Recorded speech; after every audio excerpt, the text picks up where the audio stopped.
Existem muitos aspectos a se considerar para definir uma pessoa espiritualmente profunda ou superficial. Por exemplo, uma pessoa é profunda ou superficial espiritualmente para quem?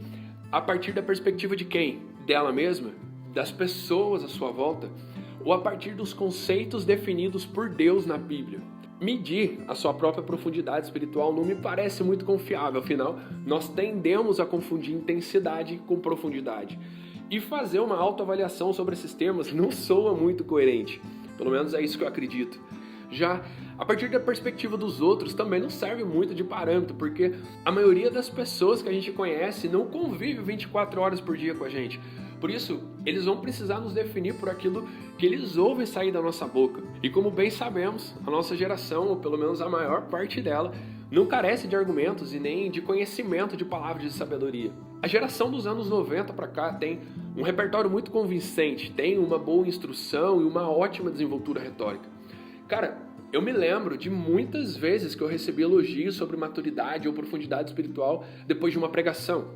E na maioria das vezes de pessoas que não me conhecem fora daquele ambiente. Ou seja, baseado no que eu fui definido como alguém profundo espiritualmente? Baseado na minha boa pregação? Talvez na minha oração, na entonação de voz correta? Ou então por causa do quanto que Deus me usou com graça e poder naquela oportunidade? Enfim, quais bases nós definimos para avaliar a profundidade espiritual de outra pessoa? Eu não creio que nós somos capazes apenas pelo que nós ouvimos em suas palavras. Mas e para Deus, gente? Como que Deus define profundidade ou superficialidade nas Escrituras? Alguém cheio de Deus, por exemplo, não necessariamente é profundo. Deus se revela à medida que é desejado. E quem que deseja mais intensamente a Deus do que uma criança espiritual, do que alguém que acabou de se converter? Agora, alguém que anda com Deus e é governado pela mente de Cristo, ele pratica o que Jesus já o revelou pelas Escrituras e continua a revelar o seu Espírito. A prática é a principal característica de alguém profundo segundo as Escrituras. E para se medir a prática leva-se tempo, demanda constância, consistência e bastante perseverança e resiliência. Antes de ler essas duas passagens para a gente fundamentar tudo isso, deixa eu te pedir algo bem rapidinho. Se você gostar desse conteúdo ao fim do vídeo, se inscreve no canal, dá um like para fortalecer o trabalho que é feito por aqui e deixa um comentário sobre qualquer assunto que você quiser, ok? Eu vou ter o prazer de poder respondê-lo. Filipenses, no capítulo 4, nos versos de 8 ao 9, diz assim: Finalmente, irmãos, tudo que for verdadeiro, tudo que for nobre, tudo que for correto, tudo que for puro, tudo que for amável, tudo que for de boa fama, se houver algo de excelente ou digno de louvor, pense nessas coisas. Tudo que vocês aprenderam, receberam, ouviram e viram em mim, ponham-no em prática, e o Deus da paz estará com vocês. Tiago, no capítulo 1, os versículos 22 ao 25, também está escrito: Sejam praticantes da palavra e não apenas ouvintes, enganando-se a si mesmos. Aquele que ouve a palavra, mas não a põe em prática, é semelhante a um homem que olha sua face no espelho e depois de olhar para si mesmo, sai e logo esquece a sua aparência. Mas o homem que observa atentamente a lei perfeita, que traz a liberdade e perseverança na prática dessa lei, não esquecendo o que ouviu, mas praticando, será feliz naquilo que o fizer. Nós vemos nessas duas passagens algo em comum e que vem de encontro com o que nós estamos falando. O elo de ligação entre elas é a palavra prática. Para quem ainda acredita que a profundidade espiritual tem a ver com ser cheio de Deus, em Filipenses nós vemos que existem várias coisas a serem feitas, a serem praticadas para que o Deus da paz esteja com alguém. Assim também, para alguém que vê profundidade baseada no que se ouve ou então no que se fala, Tiago aconselha na sua carta: sejam praticantes e não apenas ouvintes, enganando-se a si mesmo. É por causa dessas instruções que eu penso que muitos de nós somos muito profundos, mas superficiais. Nós somos cheios de argumentos, cheios de palavras de sabedoria. Falamos sobre coisas espirituais como quem conhece as Escrituras, como alguém que anda com Deus. Mas quem realmente somos quando ninguém está nos vendo? Quanto das Escrituras pode ser achado no nosso estilo de vida se alguém passar, um dia completo do nosso lado? Nós temos praticado a palavra de modo de ter autoridade para propagar essa verdade diante de Deus? Responde isso para você.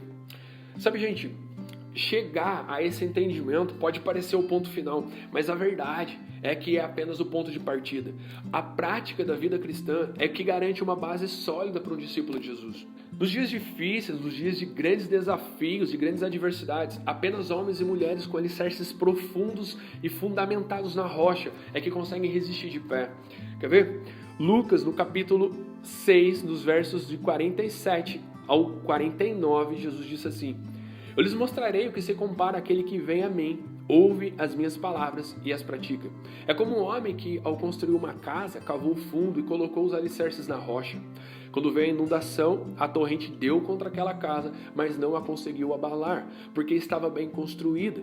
Mas aquele que ouve as minhas palavras e não as pratica, é como um homem que construiu uma casa sobre o chão, sem alicerces. No momento em que a torrente deu contra aquela casa, ela caiu e a sua destruição foi completa. Sabe, gente, quão profundo todos seríamos se nós praticássemos metade daquilo que nós já aprendemos a reproduzir por palavras? Quão madura seria a Igreja de Cristo se, na sua totalidade, ela trabalhasse o discipulado como uma preparação para o fim dos tempos, que é totalmente apoiado numa vida prática, com base em tudo que Jesus nos ensinou através da sua própria vida. Sabe, todos precisamos ir mais fundo em Deus, conhecê-lo amplamente, acessar lugares onde as águas não dão mais no tornozelo, nem mais nos joelhos e nem mais nos lombos. Todos precisamos atravessar aquelas águas que só se passa nado e mergulhar no rio que não se pode passar andando.